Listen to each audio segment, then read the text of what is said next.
Next week यानी कि 14 अक्टूबर के लिए गोल्ड के कुछ इंपॉर्टेंट की लेवल डिस्कस कर लेते हैं, क्योंकि गोल्ड जो है अपने ऑल टाइम हाई के आसपास और डेली टाइम फ्रेम पे काफ़ी अच्छा कंसोलिडेशन कर रहा है। तो हाई प्रोबेबिलिटी है कि फिर से हम लोग को एक ऑल टाइम हाई टच होता हुआ दिख सकता है, 2700 का लेवल भी टच होता हुआ दिख सकता है।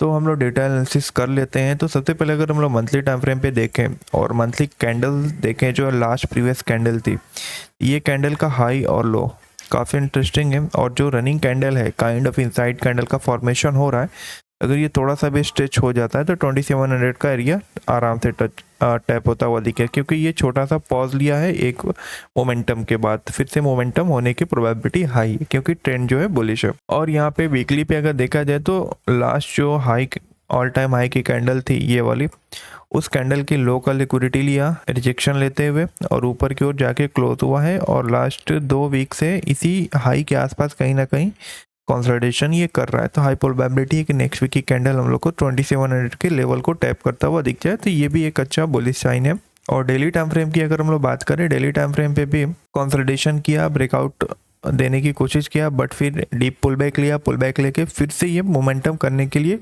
रेडी है। तो अभी क्या है कि ये रेजिस्टेंस का एरिया है, तो इसको ब्रेक करने से पहले 1-2 दिन अगर निगेटिव कैंडल बना कि इसको ब्रेक करे 2680 के एरिया को, तो यहाँ पे ये जो ब्रेकआउट होगा वो काफ़ी सस्टेनेबल होगा। तो ओवरऑल जो है व्यू जो है बुलिश है अभी के टाइम पे, क्योंकि लास्ट 2 कैंडल जिस तरीके से बना है, तो यहाँ पे ओवरऑल व्यू जो है अपना बुलिश हो चुका है।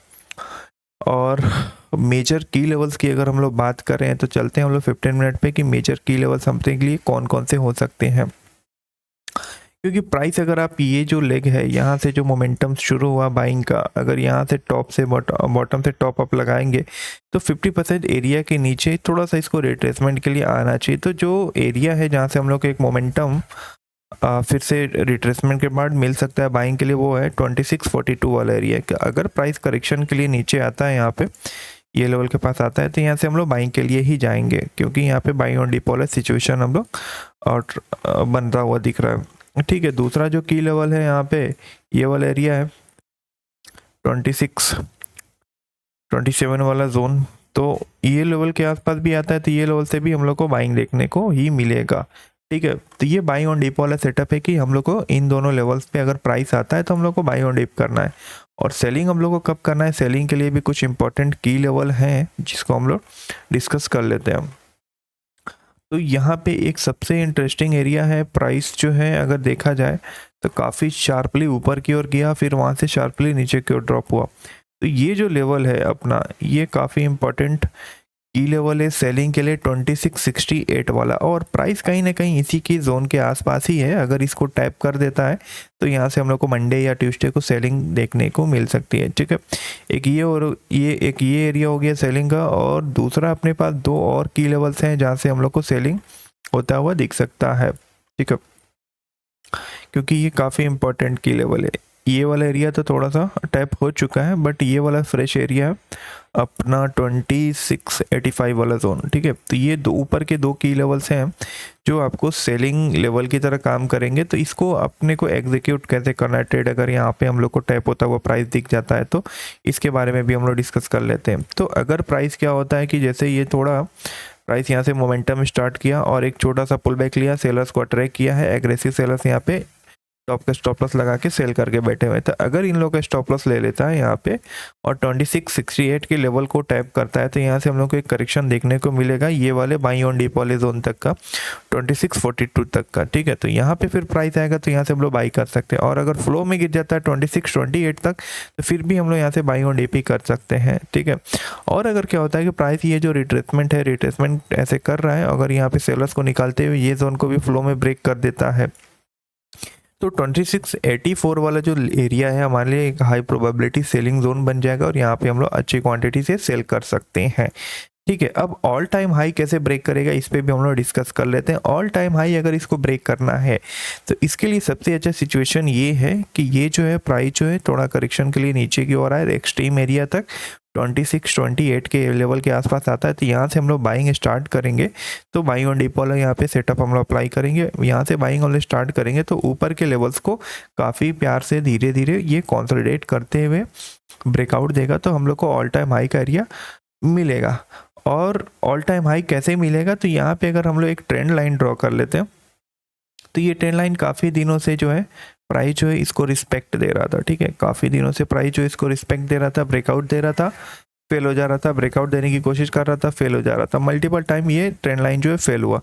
फाइनली जो है फ्राइडे के दिन ये यहाँ पे गया, पहले ब्रेकआउट दिया, फिर थोड़ा सा यहाँ पे मैं भी थोड़ा सा सेलिंग के मूड में ही था कि यहाँ से थोड़ा हम लोग सेल कर सकते हैं ये जोन तक के लिए 26 28 के लिए, बट प्राइस इसी लेवल के आसपास कंसोलिडेट किया। कंसोलिडेशन के बाद ये जो रेंज बनाया था उसने उसका ब्रेकआउट दे दिया है, ठीक है। अब ब्रेकआउट दे दिया, थोड़ा सा करेक्शन कर रहा है, ठीक है। तो करेक्शन ये कहाँ तक कर सकता है, ज़्यादा से ज़्यादा 2642 या 2628 वाला एरिया।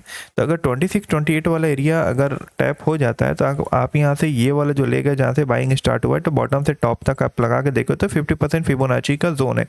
तो यहाँ से बाइंग ऑन डिपो वाला जो सेटअप है हम लोग का वहाँ पे अप्लाई करेंगे। तो यहाँ से अगर हम लोग बाई करेंगे तो मिनिमम ये स्विंग हाई तो हम लोग को एज ए टारगेट मिलेगा।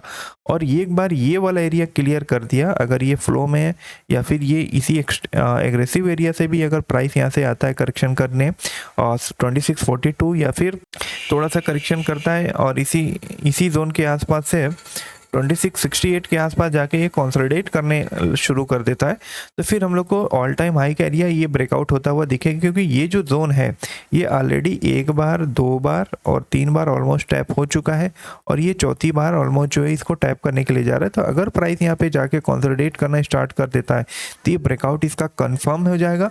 फिर ये एरिया से थोड़ा सा हम लोग को रिएक्शन देखने को मिलेगा, बट ये रिएक्शन कितना फास्ट होगा वो डिपेंड करेगा कि यहाँ पे किस तरीके से स्ट्रक्चर है। अगर ये फ्लो में चला जाता है या फिर नीचे से ऐसे डिप मार के अगर ये फ्लो में जाता है तो यहाँ से थोड़ा करेक्शन, थोड़ा सा हम लोग को रिएक्शन थोड़ा फास्ट मिलेगा, थोड़ा सा सेलिंग तेजी से होते हुए दिखेगी। बट अगर ये बेस बनाते हुए अगर ये जाता है 26 68 26 76 के आसपास कंसोलिडेट करते हुए इसको ब्रेक करता है 26 84 का, तो ये वाला ब्रेकआउट जो है काफ़ी सस्टेनेबल होगा और काफ़ी शार्प मूव हम लोग को अपसाइड की ओर देखने को मिलेगा। तो कहने का मतलब क्या है कि यहाँ पे दोनों साइड का सेटअप है, बाई का भी सेल का भी। अपने को क्या करना है कि हम लोग को मेजर की लेवल का वेट करना है, ठीक है। मेजर की लेवल्स कौन कौन से हैं, अगर भाई आपको करना है 26 28 और 26 42 वाला एरिया है, और दूसरा अगर सेलिंग की बात करें तो सेलिंग के लिए 26 70 और 26 85 का एरिया है। तो क्या क्या सिचुएशन होंगे तो हम लोग को सेल करना है और क्या क्या सिचुएशन होंगे तो हम लोग को बाई करना है, ये ऑलरेडी मैं आप लोग को अभी डिस्कस कर चुका हूँ। और बाकी चीज़ें हम लोग लाइव सेशन, जब हम लोग लंदन सेशन या न्यूयॉर्क सेशन में आते हैं तो वहाँ पे हम लोग डिस्कस करने वाले हैं, ठीक है। और थोड़ा सा JPY की अगर हम लोग बात करें तो ये इसको भी हम लोग थोड़ा सा देख लेते हैं क्योंकि काफ़ी अट्रैक्टिव दिख रहा था। और तो डेली टाइम फ्रेम से इसका हम लोग स्टार्ट करेंगे या तो फिर वीकली से ही हम लोग शुरू करते हैं, ठीक है। तो वीकली पे अगर देखा जाए तो काफ़ी अच्छा बॉटम वीक कैंडल निकाला बनाते हुए क्लोज हुआ है। तो हाई प्रोबेबिलिटी है कि टॉप कैरियर 203 और 204 के लेवल को ये टैप करता हुआ दिखेगा। स्ट्रक्चर क्लीन है, वीक और डेली पे भी काफ़ी अच्छा कंसोलिडेशन है। बस एक छोटा सा प्रॉब्लम यहाँ पे कि ये सप्लाई एरिया के पास जाके ये किस तरीके से रिएक्ट करता है ये काफ़ी इंपॉर्टेंट है। अगर ये फ्लो में निकाल दिया तो बहुत ही बढ़िया है, और नहीं तो फिर यहाँ से हम लोग को सेल अप थोड़ा सा देखने को मिल सकता है। तो स्पेस दोनों साइड है, जिधर भी अपना सेटअप बनेगा उधर हम लोग ट्रेड लेंगे, तो स्पेस अच्छा खासा है मोमेंटम करने के लिए। और अर्ली टाइम फ्रेम पे अगर हम लोग देखें तो काफ़ी लंबा कंसोलिडेशन चल रहा है और ये जो एरिया है रेजिस्टेंस का इसको ब्रेक करने के लिए काफ़ी स्ट्रगल भी कर रहा है। और यहाँ पे अगर हम लोग देखेंगे जो सेलिंग हो रही है, जब भी इस रेजिस्टेंस को टैप कर रहा है तो सेलिंग धीरे धीरे कम होते हुए जा रही है, ठीक है। तो कहीं ना कहीं यहाँ पे है कि ये रेजिस्टेंस ब्रेकआउट देने वाला है 195.50 वाला। तो ऐसे जो रेजिस्टेंस होते हैं इसको ब्रेकआउट पे ट्रेड लेने के लिए सबसे अच्छा जो तरीका है बाई ऑन डिप यानी प्री ब्रेकआउट वाला अपना कॉन्सेप्ट जो यहाँ पे अप्लाई करना है। तो ये एक ऑर्डर ब्लॉक का जोन है, ठीक है, ये एक बाइंग जोन है। तो अगर मंडे के सेशन में क्या होता है कि प्राइस जो है यहाँ करेक्शन के लिए आता है, यहाँ पर प्राइस जो है करेक्शन के लिए आता है, तो यहाँ से हम लोग बाई करेंगे तो ये फ्लो में हम लोग को ब्रेकआउट देता हुआ मिल सकता है। बट अगर कंसोलिडेट यहाँ पे करने लग जाता है तो फिर कंसोलिडेशन के लिए वो टाइम पे हम लोग को सेटअप देखना पड़ेगा कि कौन से ब्रेकआउट सेटअप पे हम लोग ट्रेड ले सकते हैं। क्योंकि अभी तो मार्केट ऑफ है, तो लाइव मार्केट में ही ब्रेकआउट ट्रेड हम लोग थोड़ा सा कंसीडर करेंगे। वैसे ये जो एक लेवल है 194.000 वाला, तो ये लेवल आपके लिए काफ़ी अच्छा काम करेगा इंट्राडे के सेशन में। अगर प्राइस करेक्शन के लिए आता है तो क्योंकि बाई ऑन डिप वाला सिचुएशन चलते हुए जा रहा है, तो ब्रेकआउट भी हो सके बाई ऑन डिप करते हुए भी हम लोग को यहाँ पे मिले। तो ये काफ़ी एक अच्छा इंटरेस्टिंग दिख रहा है। नेक्स्ट जो है 195 अगर निकाल देता है तो 197 198 तक का स्पेस खाली है, तो इंट्राडे के लिए इतना काफ़ी है। जीजे की मैं बात इसलिए कर रहा हूँ कि जीजे जो है काफ़ी अच्छा एक हेल्दी वॉलेटाइल इंस्ट्रूमेंट है, पेयर है, तो यहाँ पे ट्रेड करना थोड़ा ईजी होता है, ठीक है। और यूरो यूएसडी का भी बात हम लोग कर लेते हैं। यूरो यूएसडी में क्या चल रहा है, थोड़ा वीकली हम लोग देख लेते हैं। इसमें वीकली में अगर बात करें, सप्लाई जोन के पास है, नीचे डिमांड जोन का एरिया है, रेंज जो है छोटा होते हुए जा रहा है। डेली टाइम फ्रेम की अगर बात करें तो डेली टाइम फ्रेम पे सेलिंग बहुत ज़्यादा हो चुका है, एग्जॉस्ट हो चुका है। और ऑनली या 30 मिनट की अगर हम लोग बात करें तो ये भी एक रेंज में ही है, तो यहाँ पे कुछ खास सेटअप दिख नहीं रहा है। एक ये वाला एरिया है जिसको मैं मार्क करके बैठा हूँ, 0.10211 का एरिया। अगर प्राइस इसको टैप करता है तो वहाँ से हम लोग सेलिंग कर सकते हैं। यूरो यूएसडी में उतना कुछ खास नहीं है, मेन फोकस अपना रहेगा जीबीपी जेपीवाई पे। ये काफ़ी अच्छा है, इसमें वॉलेटिलिटी भी अच्छी हम लोग को देखने को मिलती है, ठीक है।